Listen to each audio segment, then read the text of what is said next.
With all due respect to Donnie Deutsch, now this is one good-looking guest host. The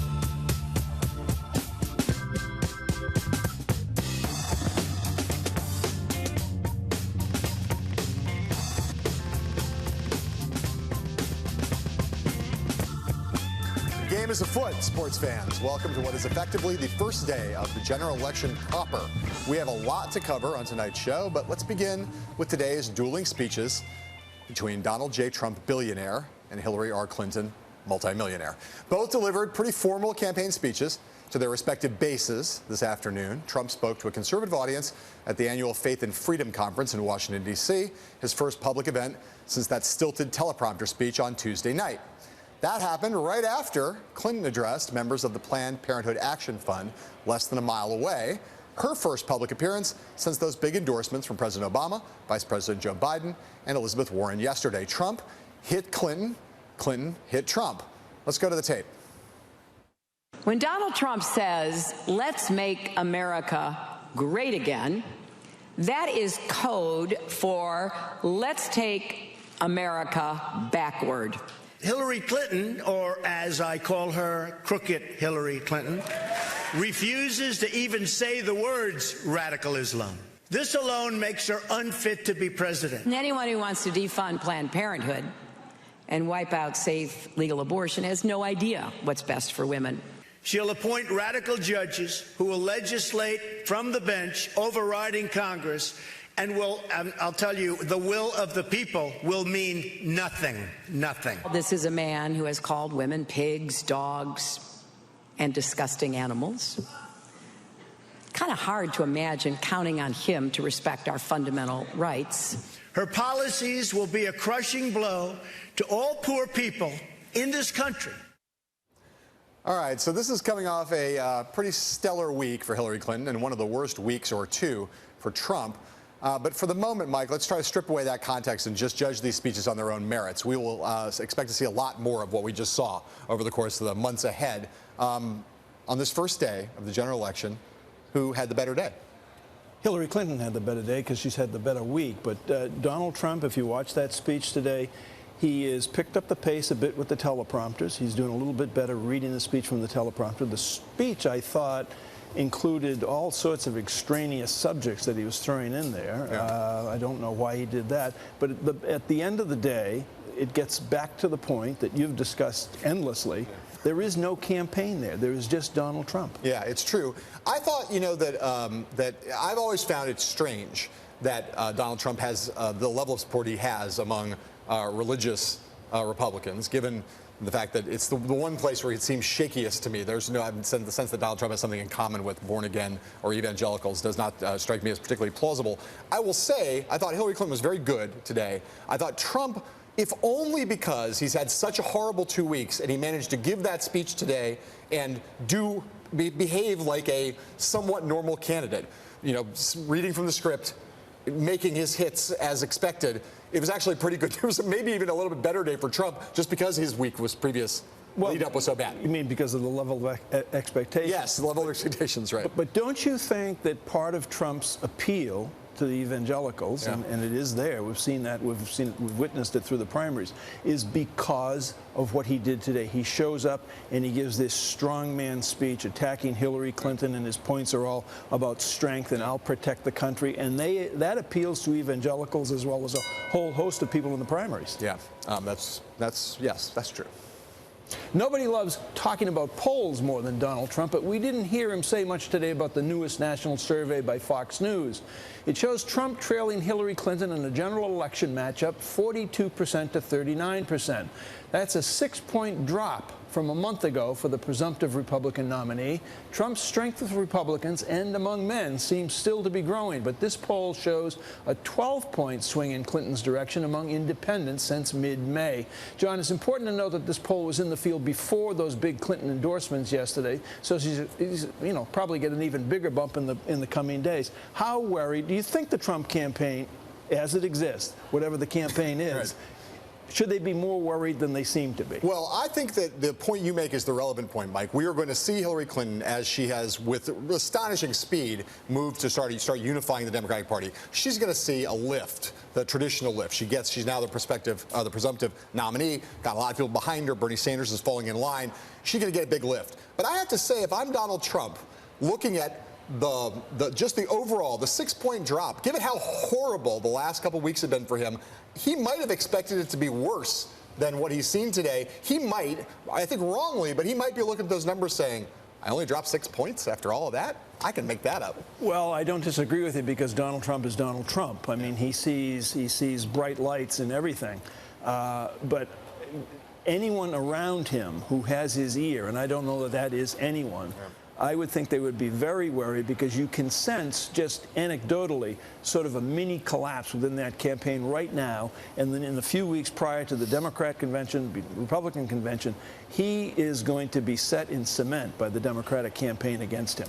And look, and that number with independents is the worrying thing. That's the thing if you're Trump's people or Trump and you're really focused on this poll. That's the thing you're most worried about because his strength with independents has been a large part of why he's been able to keep, so far, be kind of neck and neck with Clinton. If the bottom falls out among independent voters, available voters, not partisan Democrats, not partisan Republicans, if the bottom falls out there, he has no chance to ever beat Hillary Clinton. And that, at least right now, seems to be what's happening.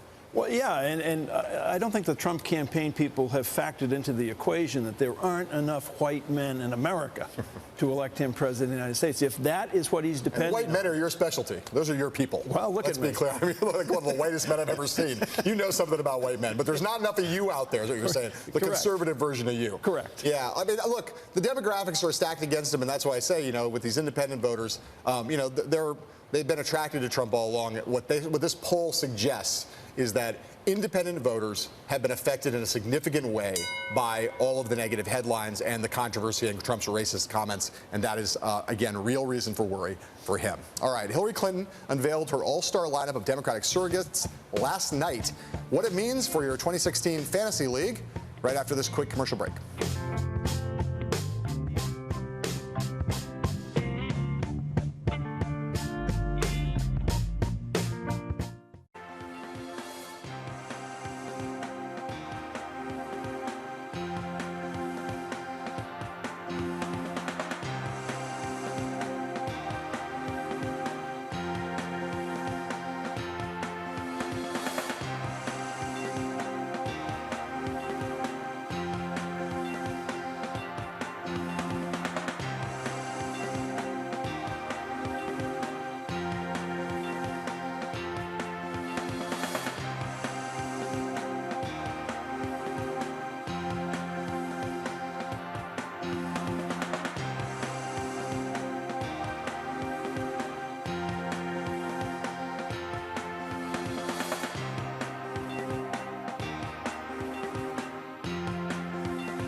Today, at her home in Washington, D.C., Hillary Clinton huddled with Massachusetts Senator Elizabeth Warren, the newest high-profile recruit of Clinton's presidential campaign team. But after that big day of endorsements yesterday, Warren is just one heavy hitter in a murderer's row of new Democratic surrogates who are stepping up to the 2016 election plate and swinging for the fence. In this already vastly overextended baseball metaphor, Clinton's lineup includes Warren and Vice President Joe Biden, who both spoke at the American Constitution Society's convention last night. And of course, hitting the cleanup spot is President Barack Obama, whose appearance on The Tonight Show with Jimmy Fallon aired last night. So let's take a look at the replay. Donald Trump is a loud, nasty, thin-skinned fraud who has never risked anything for anyone and who serves no one but himself. I find Donald Trump's conduct in this regard reprehensible. A dangerous attack on a vital pillar of democracy, the independent judiciary, by threats of intimidation, and undercutting the legitimacy of a judge by suggesting that because of his heritage, he's incapable of being fair. In addition to this, it is racist.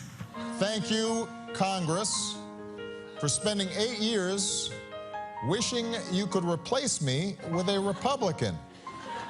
Or, to put it another way, how do you like me now? Okay, a couple of hard hits and then a joke just to round it out. All right, the strength of Clinton's lineup is only heightened by the state of the surrogates on the Republican bench, to wit. After Trump argued in a press statement that his comments about Judge Curiel were misconstrued, Ben Carson reportedly told Politico this week that Trump, quote, fully recognizes that that was not the right thing to say, end quote. Good old Ben Carson. You had one job there, buddy. All right, Mike, Hillary Clinton has had one super surrogate, her husband, with her the whole time. But now she's filled out the roster with Warren and Biden and Obama. What roles do you think that each of those super surrogates, those three, what distinct roles do you think they will play in her campaign as we go forward? Well, a couple of things. It's going to be a long time before we have a president of the United States as cool as Barack Obama is on the Jimmy Fallon stuff. The other thing is... He's really good on the humor. All of Hillary Clinton's surrogates can all hit Major League pitching, to continue endlessly this baseball metaphor. Trump's surrogates, he seemingly has none. The best of the surrogates that he happen to be his children, I think. Right. Going forward, the strongest surrogate that Hillary Clinton has, I think, without doubt, will be the President of the United States, who is fully committed to beating Donald Trump. Not just beating Donald Trump, but devastating Donald Trump, because of largely the roots of his antipathy toward him is, I think, the birth certificate. Yeah, for sure, 100%. And the suggestion that he's not a legitimate president of the United States, that he was the face for that movement. I think you've got these three will all be a big part of the campaign, and I think, as I suggested, they will play distinct roles. You know, Elizabeth Warren is shaping up as a fiery attack dog figure. She will appeal to the populist left. She can take Trump on as with a degree of ferocity that Hillary Clinton is not capable of. Trump can mock her as Pocahontas, but she's still going to be very good in that role. Biden appealing to working class white voters, especially men who Hillary Clinton has had trouble with as a constituency group. And then President Obama, just the authority of the office. No one is in a better position, even better than Hillary Clinton. No one is in a position to suggest that Trump is unsuited to and unfit to be commander-in-chief than the guy who actually is commander-in-chief right now. What's interesting about Elizabeth Warren, at least to me, and I think to some people besides me, is the fearlessness with which she takes on Donald Trump. When the field of Republican candidates against Donald Trump, all of them were fearful of him. Yeah, and none of, look, none of those folks, Biden, Warren, Obama, and when Bill Clinton gets out there, none of them will be in any way afraid of Donald Trump. No. He will have good days on this campaign, no doubt, but I don't see a single surrogate right now for Donald Trump. There is not one. It's not just that I don't see it. There is not one who can play at Major League level like all of those four people who are at the top of the Democratic surrogate lineup. I agree. Speaking of Trump's surrogate problem, top Republicans like House Speaker Paul Ryan and Senate Majority Leader Mitch McConnell are still clearly uncomfortable with having him as their party's presumptive nominee. But in tone and substance, the two GOP leaders are handling this hot potato in somewhat different ways. Take a look at the latest rounds of Trump criticism. Ryan, in an interview that aired in Good Morning America today, and McConnell in the latest episode of Bloomberg's Masters in Politics podcast. This is something that needed to be condemned. That comment is beyond the pale. That's not political correctness. Suggesting that a person can't do their job because of their race or ethnicity, that's not a politically incorrect thing to do. That's just a wrong thing to say. And I hope that he gets that. I believe he walked this comment back. What core principle is more important to the party of Lincoln than standing up against racism? That's why I did that. That's why I spoke out against it. And it won't be the last time if this continues. Hopefully this won't continue. It's pretty obvious he doesn't know a lot about the issues. You see that in the debates in which he's participated.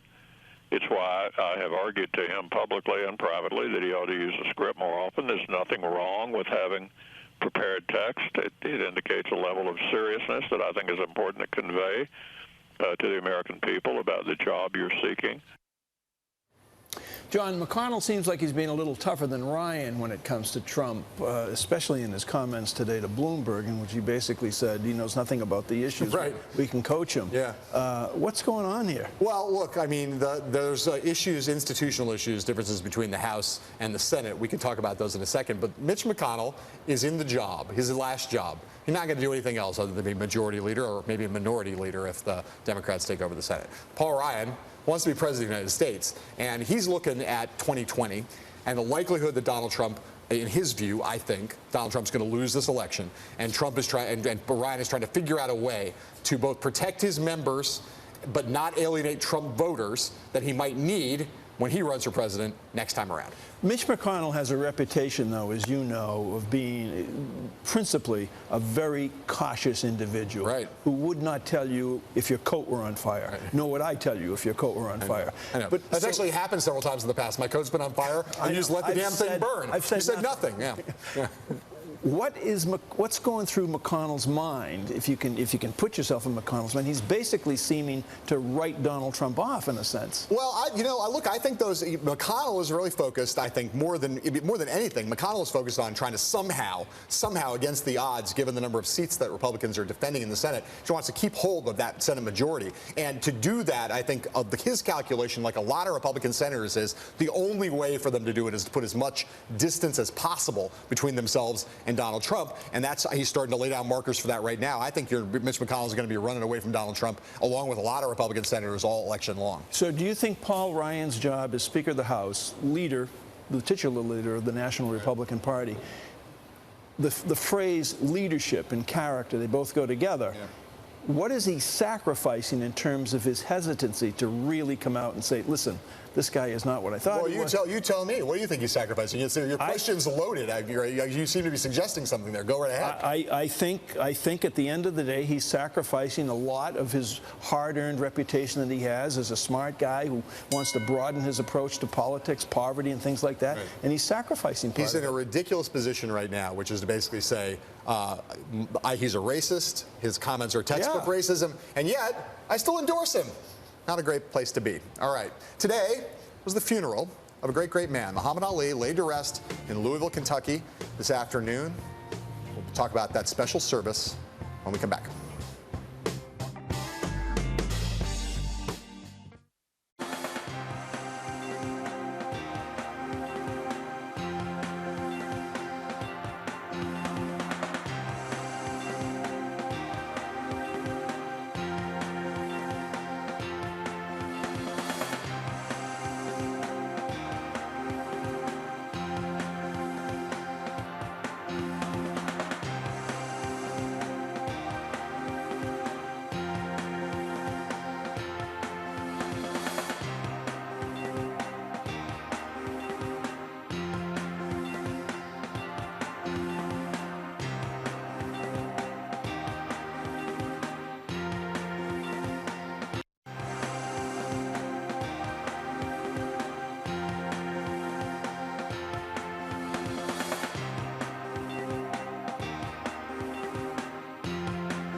It's been a week since Muhammad Ali passed away at the age of 74, but the world is still mourning.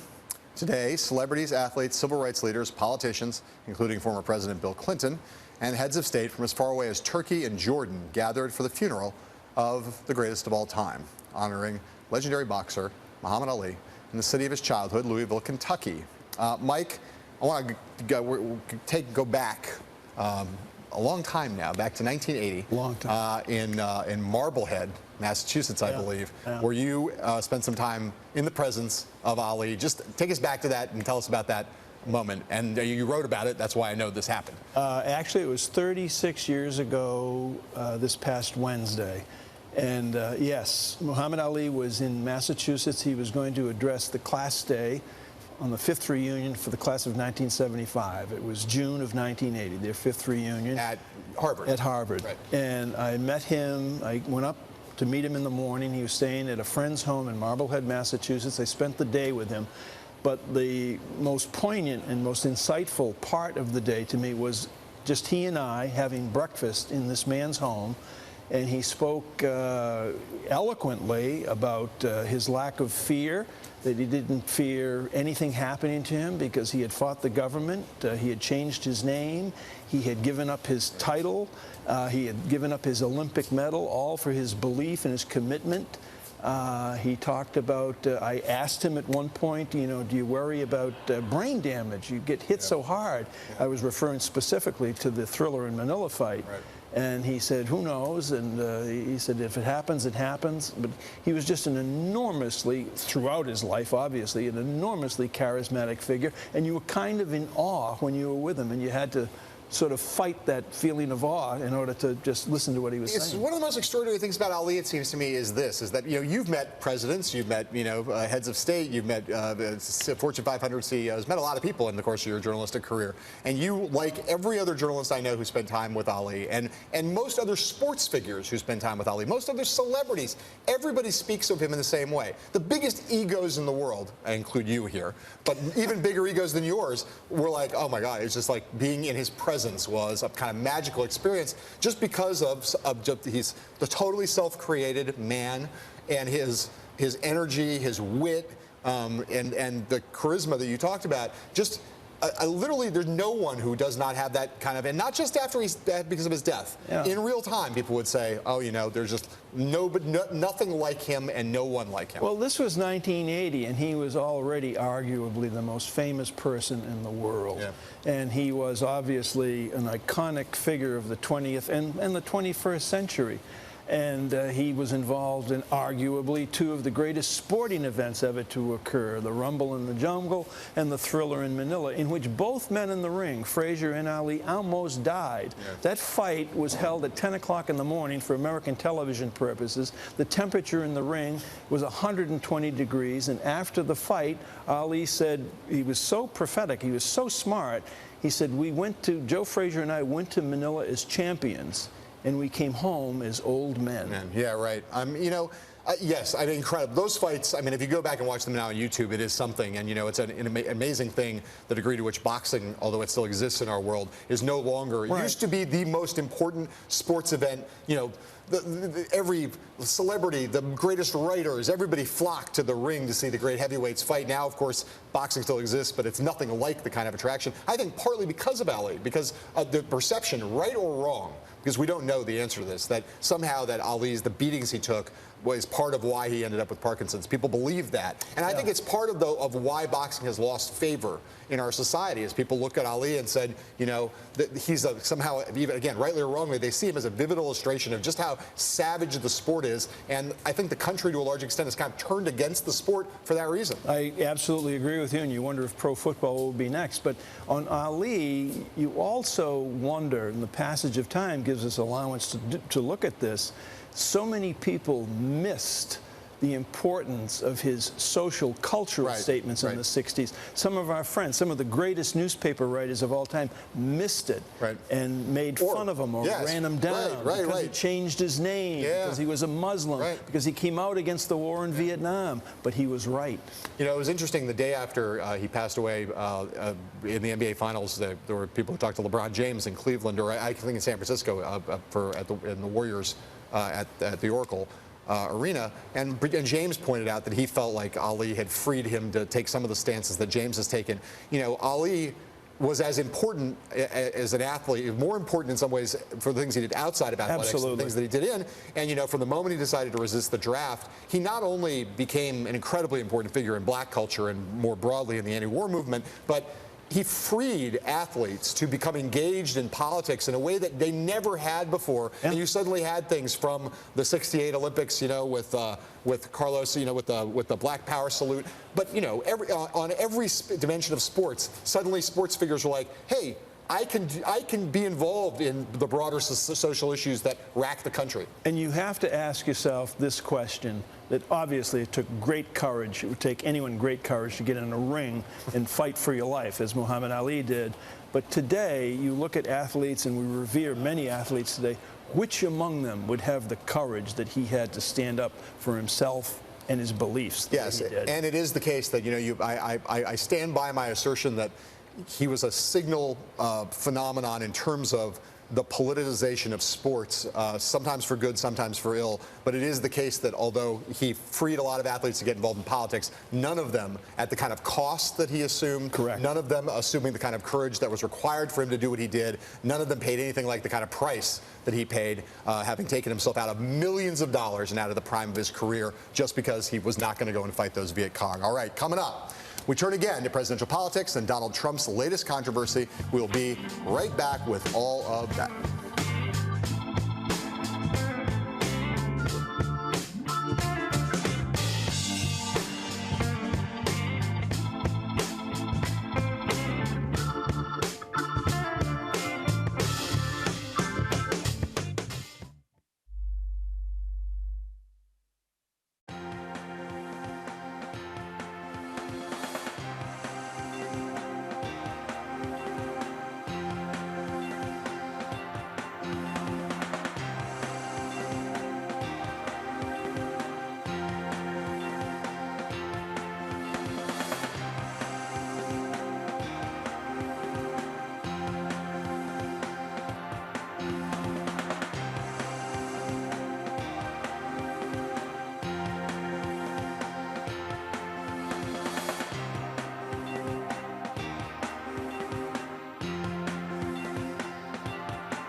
Welcome back. Over the past 24 hours or so, both USA Today and the Wall Street Journal published similar investigations into past lawsuits against Donald J. Trump and his company.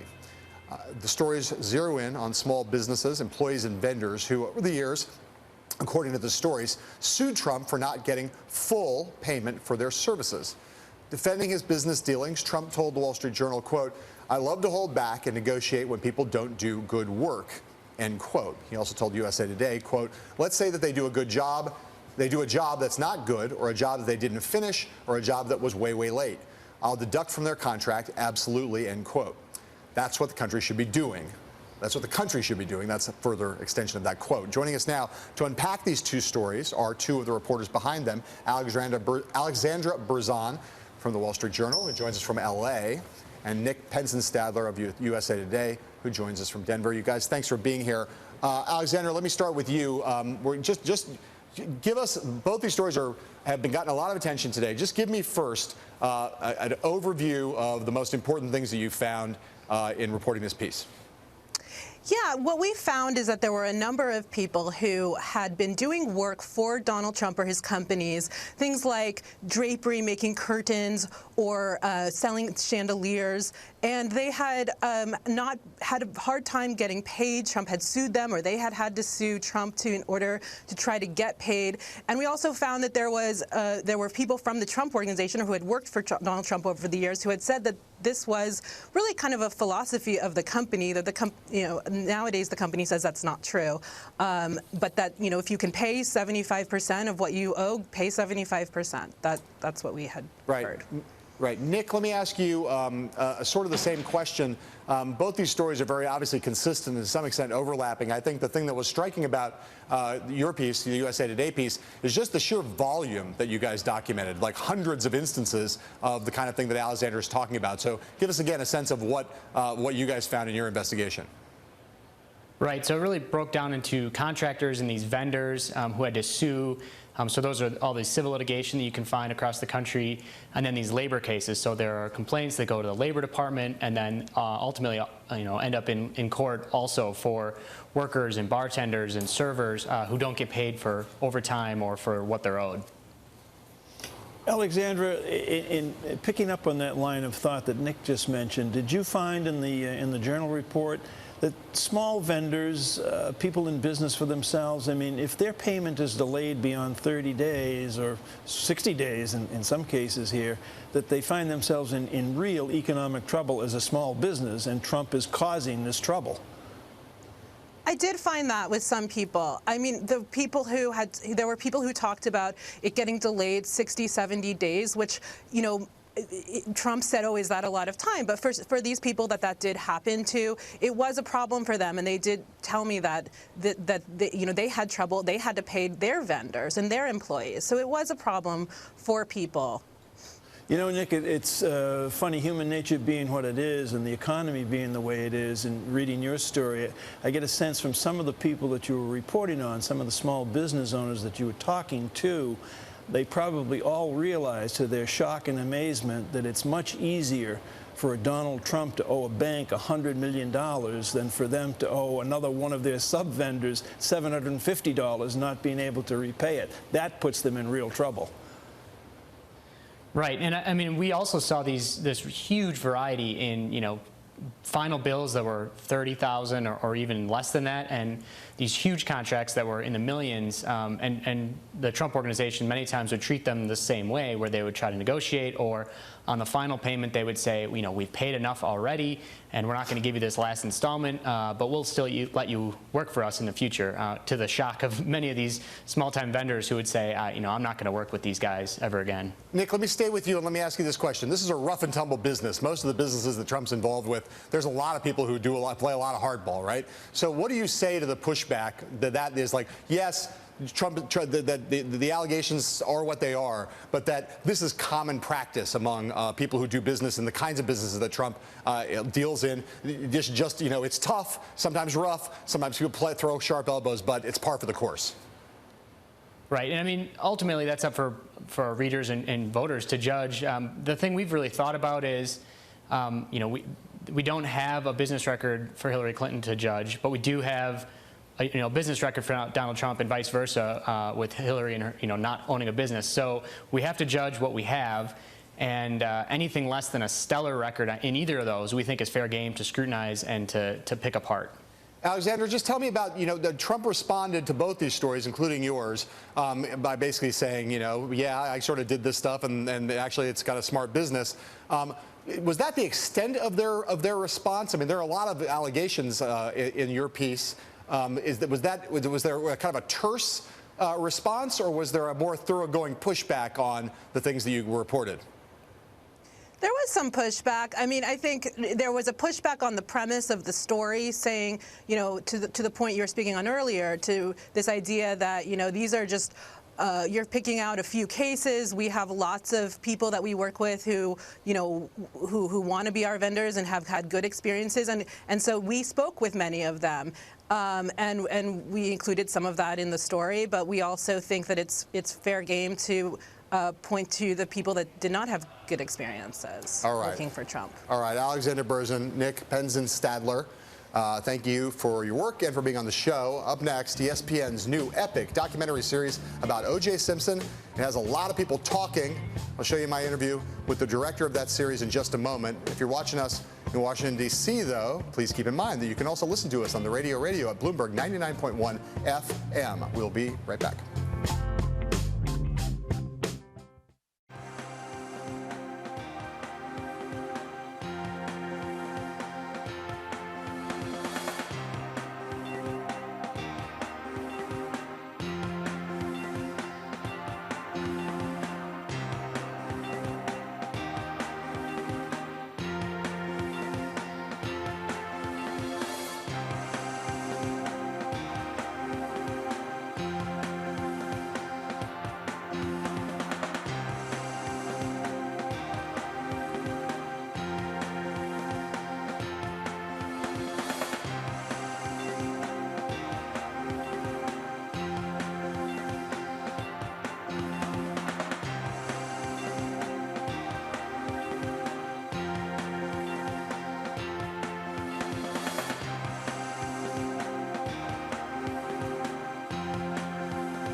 ESPN is set to release what it's calling its, quote, most ambitious project to date.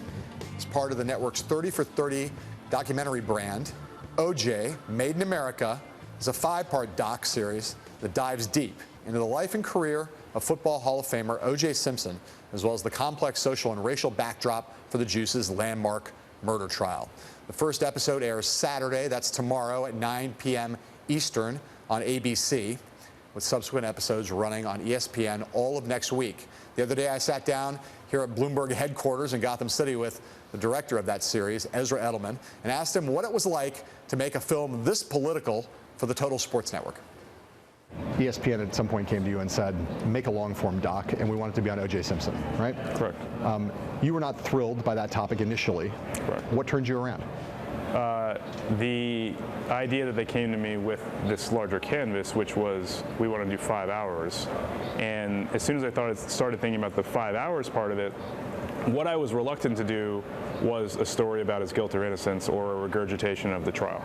So as soon as it happened that I realized that I had a bigger canvas to work with, I said, oh, I can tell a story about LA, about race in America and race in Los Angeles, about who OJ was from a racial and identity standpoint, a story about the LAPD, a story about all these things that actually I am interested in and that I feel like have been overlooked in explaining the events of 94 and 95.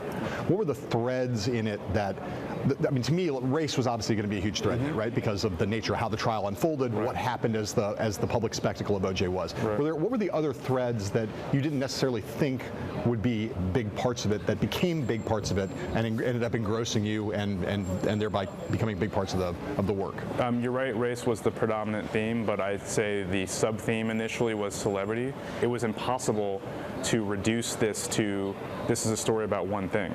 And so whether it's race, celebrity, gender, masculinity, the criminal justice system, policing, whatever it is, there's such an interconnectedness to all of these things that it's impossible to sort of leave them, off the table. And so that's what I sort of realized. It's about everything and not just about one thing. Yeah. The specificity of the racial experience, the black experience in Los Angeles, the history of policing in LA, as you mentioned, why is that specificity so important to understanding what happened with O.J. as opposed to just the broader racial canvas of America in the early to mid 1990s? Because the entire trial was framed, no pun intended, upon whether this black icon was sort of treated unfairly by the police, whether evidence was planted, whether he was framed. That was the explanation. The entire defense was about, look at who the LAPD has been in our city for the past 50 years. Look at what they do to black people. And then when you start to parse who O.J. is and sort of the choices he made, the advantages that he had as an athlete and as a celebrity, where he lived, there was this inherent irony to that defense being connected to this man. And then when you think of the fact that, oh sure, we grew up in a time, and I was in high school when Rodney King happened, that the way the trial has been discussed is, oh, this is just payback for Rodney King, when people wanted to sort of reduce the jurors' decisions to that. And it was like, well, yes, Rodney King was beaten in 1991, the riots happened in 92. But there was this history consistently with these incidents that went back 30 and 40 years that were these hallmark incidents that people in Los Angeles would continually bring up to me, that I realized that it was such a deeper reservoir of frustration and tension that needed to be explored. And that really was what was drawn upon by the defense, more so than just, look what happened 2 years ago. Right. To look what happened 40 years ago. Two things that that really stuck out for me. One, incredible footage of Al Cowlings, O.J.'s best friend, most staunch, loyal defender, at Nicole Simpson's, Brown Simpson's memorial service, giving a tearful farewell to her. And the other, O.J. Simpson, after the acquittal, coming back to his house and watching the coverage on television and yelling at the television set. So, I mean, how'd you pull that off? We got very fortunate in terms of having access to material that someone had archived. Someone was there that day and shot in the house. And I mean, I don't know that if anyone had ever seen it. I'd never seen it. Yeah, and so it was just very fortunate. And the wedding footage, which is incredible. The wedding of O.J. and Nicole's wedding. There was a huge debate, obviously, in the country about guilt or innocence, and obviously the most striking fact about it was the fact that vast majority of African Americans thought that he was innocent, vast majority of white Americans thought that he was guilty. I think that's probably still true today, although generationally. I think you would find, by the way, that percentage of black Americans who think he's innocent is much smaller than it was in 1995. So as generations have passed, younger African Americans are more ready to accept the notion that he was not framed and that, in fact, he was guilty. Oh, I think it's not just that. I think it's two things. It's the result of the civil trial, where he was found responsible for the deaths of them, and where additional evidence came out, like the Bruno Maglia shoes that he was wearing. Yes. So it was proven that he was wearing the shoes that were, encased and had bloody footprints at the scene. So that's damning. And secondly, like when you look at sort of what happened to him in this 20-year period and where he ended up, it sort of spoke to a sort of, obviously there is a level to which none of us can understand after going through that period what it does to a person, whether he did it or didn't do it, and sort of how crazy that makes you. But let's just say that he didn't exactly go to the straight and narrow path. And so I think that might have led certain people to be less forgiving towards him as a character and less forgiving towards the idea of him being innocent when they see where he ended up. Something I really admire in people who are doing nonfiction storytelling is basically trying to say all of these perspectives have a certain kind of validity, right? This is not a polemic. Right. At the same time, you do come to a sense that there is a case to be made that O.J. Simpson was almost certainly guilty, and yet in some way the verdict was in fact justice in a certain larger sense. I don't know that I would go so far as to say the verdict itself was justice, but I would argue maybe that the verdict was just. Right. Within the framework of what happened in terms of what the prosecution did or didn't do, with having a police detective at the center of an investigation who was proven to have perjured himself during the course of that trial, with having an incident in court where, yes, literally the bloody glove of the murderer did not fit the apparent murderer. There were enough instances of reasonable doubt that I understand why a juror would have voted the way they voted to acquit him. And so in that way, regardless of the actual factual evidence, including the DNA evidence linking OJ to that crime, yes, there is a both-and universe where you could look at the film and say, I believe he's guilty, and I also believe he should have gotten off. Well, and also that there's this larger thing going on in terms of a kind of justice, that there's a way in which the verdict was striking a blow in some sense for racial justice in the city, given the long history, that you can see why people believe that and at least understand where they're coming from. And I want people to understand that. I don't want people to sort of watch something and be like, I wanted that too, or I believe, but it's like if there's a level of empathy that people come to, as people arrive at after having watched this, whether you're a white person who never thought about incidents of race and you were wondering why the hell were all these people celebrating, and now you watch this and emotionally connected with these series of injustices over the course of 4 decades, and you go, well, I get that. Right. I understand. You looked at, I imagine, hundreds of hours of footage, thought about this insanely, intensely, all-consumingly for a couple years of your life, right? And now you're going to be talking about O.J. Simpson for the next, who knows how long, depending on how successful this whole venture is. What's the takeaway for you? What do you say to people? What did you learn about O.J. Simpson? What does O.J. Simpson mean? You know, the one thing I can say is that I was taken by OJ like everybody else as a kid growing up, you know, as an athlete, as a celebrity. But it's really hard when you then spend this much time examining somebody and the things that he is even on the record having done, and not coming away with sort of a general feeling of, disgust. That'd be one to call it, to say, yeah, and that made it very difficult, because, by the way, I also had a real desire to be fair to him in this story as well, and so, but it's hard to ignore all the things that took place. So it's interesting in the context of our earlier conversation, Muhammad Ali, one of the most famous people on the planet, maybe the most, as you said, consummate black is beautiful, black pride. O.J. Simpson, also one of the most famous athletes in America in roughly some of the same time frame, who tried to basically make himself into a raceless figure, and yet race was the dominant leitmotif of the trial. Well, race is still the dominant factor in the life of American politics and American culture. It's something, you know, these ridiculous assertions by various public people, it's time to have a conversation about race. We're never going to have that conversation in this country, an honest conversation. Well, we're certainly never going to be able to move past it. It is so deeply embedded in the history and the institutions of our country, and some really profound injustices. We will never be post-racial. That film could well win an Oscar. I think it could win an Oscar. It's an incredible movie. It's 7.5 hours long, and there's not a moment in it, where you think, I'm bored. This is turning me off. Let's fast forward through. Not a single moment. Watch it. Our thanks to the man who made it, Ezra Edelman and his whole team. ESPN's OJ Made in America, as I said before, premieres tomorrow, Saturday at 9 p.m. Eastern on ABC. When we come back, more of what Mitch McConnell said about Donald Trump on Bloomberg's Masters in Politics podcast right after this.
The choice for many Americans is not a happy choice, but this is the choice. Do we want 4 more years just like the last 8, or do we want to go in a different direction?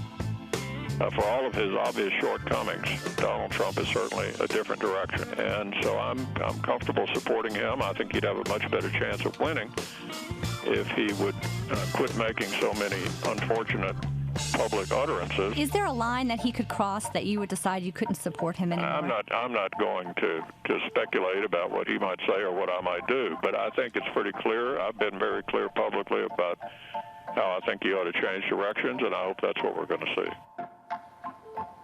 That was another snippet of Senate Majority Leader Mitch McConnell speaking to Betsy Fisher Martin and Tammy Haddad in the latest episode of Bloomberg Politics, Masters of Politics podcast. Joining us now to chat more about that conversation is the one and only Betsy Fisher Martin herself. Thank you. So, yes. Mitch McConnell that's pretty tough stuff throughout this whole interview about Trump. Are you surprised the degree to which McConnell has kind of emerged as the kind of voice of principle in this debate? It's interesting you say the word principal, because the way I have been thinking of it is he's like the high school principal.